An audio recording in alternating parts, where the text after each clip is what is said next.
Hey everyone, and welcome back to Local Leaders, the podcast. And we have a guest today, first time on Local Leaders, the podcast. I'm going to let him introduce himself, and then we're going to talk about what he's here for.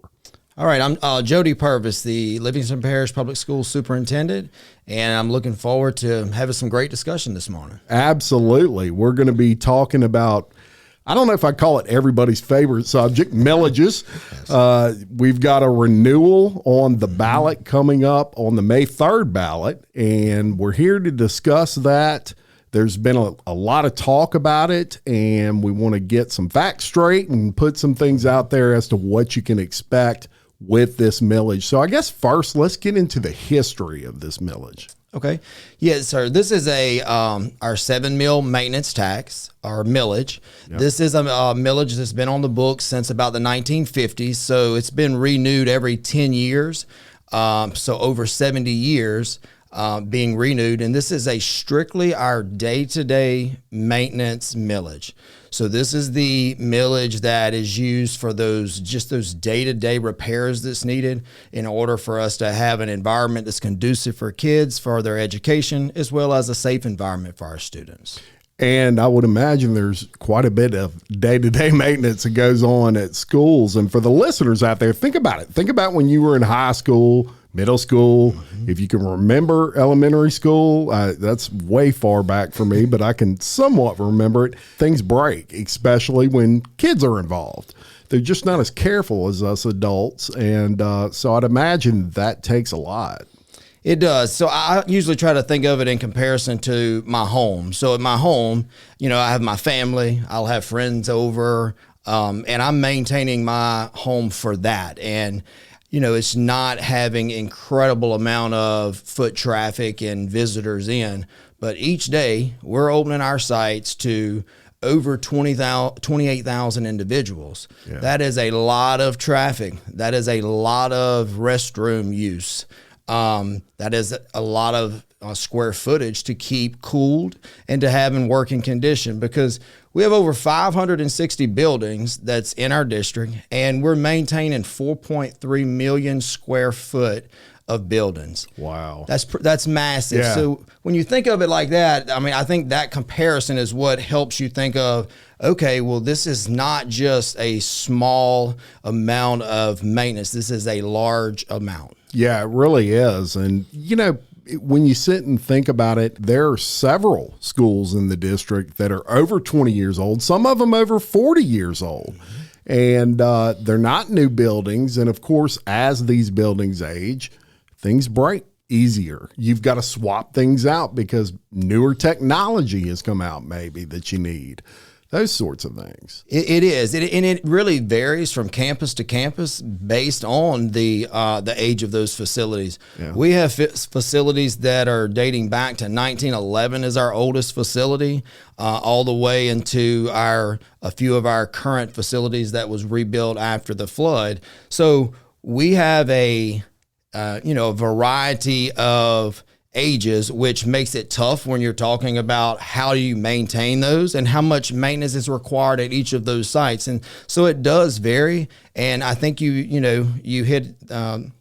touched on this earlier. When we're talking about students, that's a little different than when we just have adults. Students are, sometimes they're not as careful, but we have to make sure that we're maintaining regardless of what's going on in those campuses to make sure it's safe. The common things like air conditioners breaking, drainage issues, clogged toilets. Absolutely. And as much as you hate to talk about it, it's common in schools. That is for sure. And actually, you mentioned clogged toilets. At one point I said, when we were discussing, what this would look like, I said, maybe I should get the number of toilets from every campus and show, how massive that number is. And it'd paint a picture. Yeah, we didn't really do that. But when you think about it, we have a large number of work orders that comes in for plumbing. So last year we had about right at 1,100 work orders that was placed in just for clogged toilets or plumbing issues. And then for our AC, our HVAC systems, we had over 1,500 work orders come in. Wow. So that's just kind of to show the numbers. But when you're spread over 50 sites, across this parish, you have that's a lot of ground to keep up. That is a lot of ground to keep up. And I can only imagine the amount of paint, just paint peeling off, and you've got to repair it and repaint over it, and you got to buy that material. And that's where this millage is going. One thing that is important to mention is this is a dedicated millage. Right? Absolutely. Yes, sir. This is dedicated strictly to maintenance, and this is for that day-to-day maintenance and for the small projects under $100,000. So any project that we do or a work order that's put in, if the cost is under $100,000 and it's for maintenance, this is the fund where it comes out of. And typically we spend about it's expected to spend about $11 million for our maintenance this year. And this particular millage generates about $6 million. So, we're already about a $5 million deficit expected for that particular fund, where then we have to use the second sales tax to backfill that account to make up the difference there. It's also important to mention this isn't a new millage. This is a renewal. So how long roughly has that been on the books? It's been about 70 years, and so it's been from the 1950s, and so this is strictly a renewal. This is not a new millage. This will not be where you would see an additional millage when you're looking at your list of millages. This is a renewal, and a vote yes for this millage will not increase the number of mills that's being paid. Relative to the state, let's talk about the size of Livingston Parish's school system. Okay, so we are one of the larger districts in Louisiana. We're actually the 8th largest district in Louisiana. And, the thing that I'm proud to say is that we are the 8th largest. However, we are the number 10th in the ranking. So we're in that top 10 ranking for performance in the state. Yeah. And then when we think about that part, just to take it a little bit further, in that top 10 in performance, we spend the least amount per pupil on our expenditures. So we are trying to make sure that we're efficient in our spending. Our per pupil expenditure is about $12,000 per student. The state average is about $15,000 per student. Wow. And several of those schools, yes, sir. And several of the other districts that's in that top 10 are spending $20,000 per pupil or even $28,000 per pupil, compared to Livingston Parish spending about $12,000 per pupil each year. Good stewards of the people's money. Absolutely. That's what I see. Let me ask you as well. So it's going to be on the ballot. What if it were not to pass? What happens? Well, this is a critical millage for day-to-day repairs. And if this is not successful in the renewal, and, it's been renewed for 70 years, if this was not successfully renewed, the funding for this particular maintenance, these day-to-day maintenance, would have to come from a different account. And which would be the second sales tax account. And so there's already things allocated to that second sales account. So then you're having to determine and make some hard decisions on what are you going to do, because you've lost the $6 million from that budget. And, sometimes it's very difficult when you look at public entities and the way budgeting works for public entities, because a lot of times it's easy to think, okay, well, you have a $400 million budget, so why can't you just pull from this account or that account? And we're talking about a public entity, and you're talking about the millages. Those millages are passed, and they're passed for a specific purpose, and you can't change that.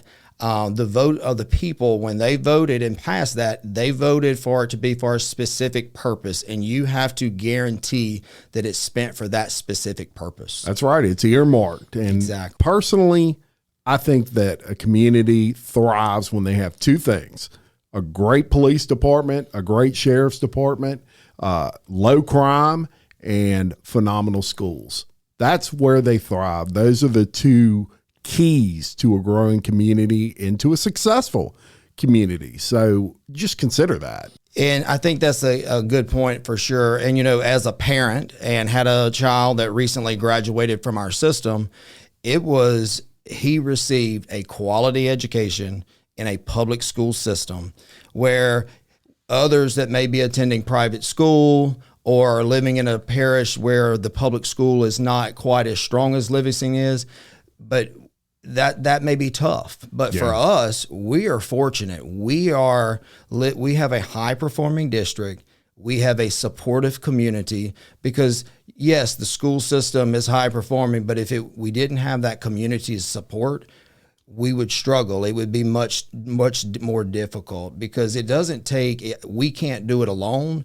We have to have the support from our parents, the support from our community, because as a team, we're all working together. That's where our support comes from, and that's what makes us strong. I agree with that 100%. Now, I put three through Livingston Parish Public Schools, all at LSU now. They were fully prepared, and they're doing great in college, and that told me something right there. But more than anything else, and I'm not going to pick on other parishes, but I have friends in other parishes, and their kids go to private school. And the reason they go to private school is because the public schools there are just not on par, in their opinion.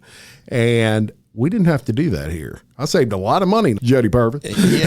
Hey, I'll tell you. And I think that's what keeps our parish, solid like it is having a system that attracts individuals from the outside and keeps those individuals here because they're here, and then they're able to use some of the funds that maybe they were going to have to pay some of that tuition in another private entity. They're able to use that toward a house note or whatever. So I think it's a huge benefit to keep that and maintain that strong school system. Yes, I agree.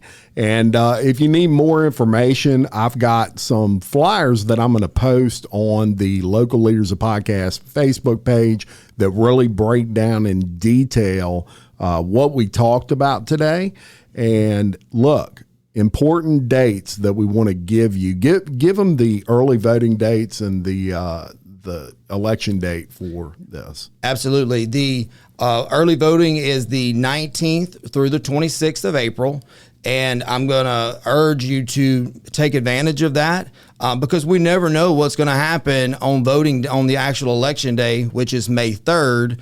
But there's, sometimes those weekends are busy and we get caught up. So we're going to encourage you to take advantage of that early voting, April 19th through April 26th. Yep. And then election day, May 3rd, but don't wait till then. Vote early. If you'll remember the last election we had, it rained like crazy on election day, and it kept some people from the polls. So do it when it's convenient that week of early voting, and you'll get it out the way. We need as many people to vote as possible.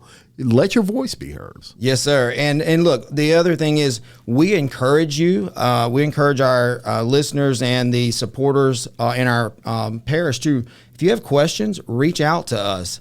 I know there's lots of information out there on social media or on different platforms. I would encourage you to reach out directly to us with questions and not just rely on some of those comments that, who knows if those are actually facts. I am offering and extending the opportunity for individuals in my office to answer whatever questions. I'm offering for individuals to, even if we have to schedule appointments, to show some information. We encourage that because I want to make sure that we are informing the voters so that they can make the decision that they feel is the correct decision. But I want them to be able to do that having the actual facts. Yeah, I agree 100%. So thank you so much for coming on. Look, let me tell you real quick. I appreciate the work you're doing. I appreciate the work that the school board is doing. I couldn't imagine having to do that. It takes a special person, I believe, and y'all are doing a great job. I'm proud of our schools here, so thank you for that. I know I speak for a lot of people when I say we appreciate it. I know y'all don't get told that, a lot, nor do you look to get told that. Absolutely. I'm going to tell you, y'all are doing great work. Thank you. Well, we appreciate y'all. We appreciate the support. And I've said this every time I stood in front of my staff, as well as our school administrators and many parents. It is an honor for me to do this. It is something that I absolutely love. And because I love Livingston Parish, I'm a product of Livingston Parish, and I want Livingston Parish to continue to thrive. Couldn't think of any better way to end this episode than that. So thank y'all for listening. Any questions, reach out to them, like Superintendent Jody Purvis said. And until next time, I'm Jim Chapman for Local Leaders, a podcast reminding you love your community, support local business and local schools, and keep it leading. Thank you very much.